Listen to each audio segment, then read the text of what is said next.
Hik. Hik, hik, hik, hik, hik. Magandang araw po sa lahat. At andito ko sa aming baboyan, sa kanilang tangkal. At ito pala yung dalawa naming baboy. Ito yung kakatayin sa pista dito sa amin. Malalaki na to. Yan po, yan. Yan po yung kakatayin. Sa mga 70 to 80 kilos siguro yun. Saka yung isang baboy naman,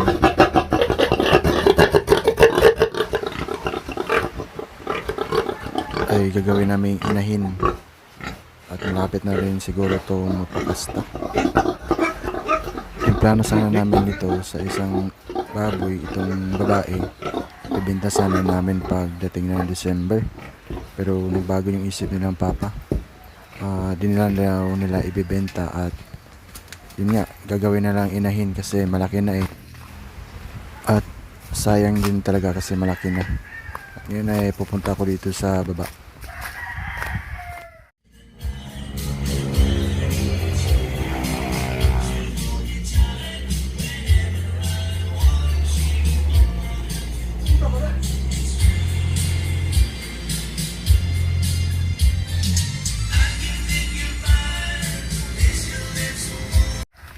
Tik tik tik tik tik tik tik tik tik tik tik. Tik tik tik tik tik tik tik tik tik. Tik. Tik. At ito na yung bunso nila, yung baboy namin, yung kanina. Ito yung bunso nila at malalaki na to, nasa mga talaga mga 40 to 45 kilos na siguro to. Yan no, sobrang lulusog nila. At ito rin, bago rin yung plano nila mama dito kasi sana yung isa nagbago yung isip nila kasi malulusog to at by December ang laki na siguro nito itong lalaki namin na biik. Siguro nasa titimbang na siguro ito ng mga 100 kilos, mga ganun siguro. Kaya yun, nagbago yung isip nila mama. At itong dalawa, matitira dito yung mga biik namin at yung yung kakarnehan sa pista ay yung dalawa lang, yung puro lalaki. Tik tik tik tik tik.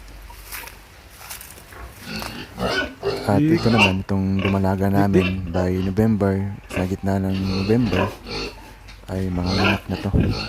At sanang ay palarin din at makabuo siya ng biik at makarinig kami ng ingay ng biik na lalabas sa kanya. Sana nga lang para naman marami-rami yung biik namin para makabawi. Di katulad nung dati na yung isang inahin namin ay talagang wala. Tingil kami dun sa inahin na yun. Kaya sana naman ay itong inahin na to ay may talagang makukuha kami. At ito yung kakatayin yun. At ito rin yung mama ng mga biik. Ito yung mama ng mga biik namin, ng mga baboy namin. At ito rin ay buntis by November to mga anak. Mali pala yung isa pala, yung lumalaga, October yun mga anak. At ito by November, isang buwan yung pagitan ng kanilang pagkasta. So yun, sana nga lang ay palarin kami sa mga inahin namin sa season na to para makabago din sa mga gasto namin. Kasi para naman may makita kaming output sa mga pinaghirapan namin, sa mga gano'n na nga.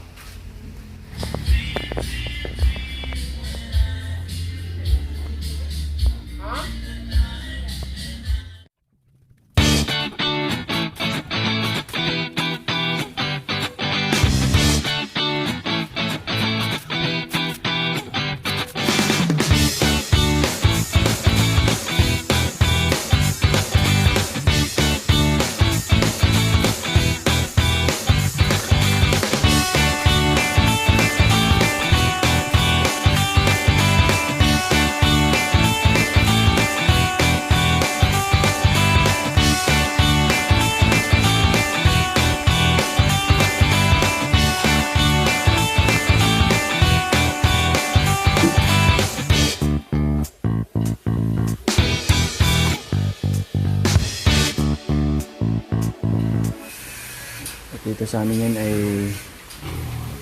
umuulan na. Taligsik na taligsik. Ay, laki ng baboy. Oh. Bilis ang lumaki.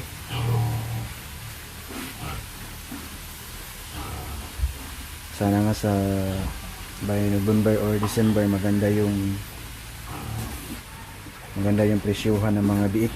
At itong inahin namin ay mga anak na din to. Sana nga ay makabawi sa mga biik namin.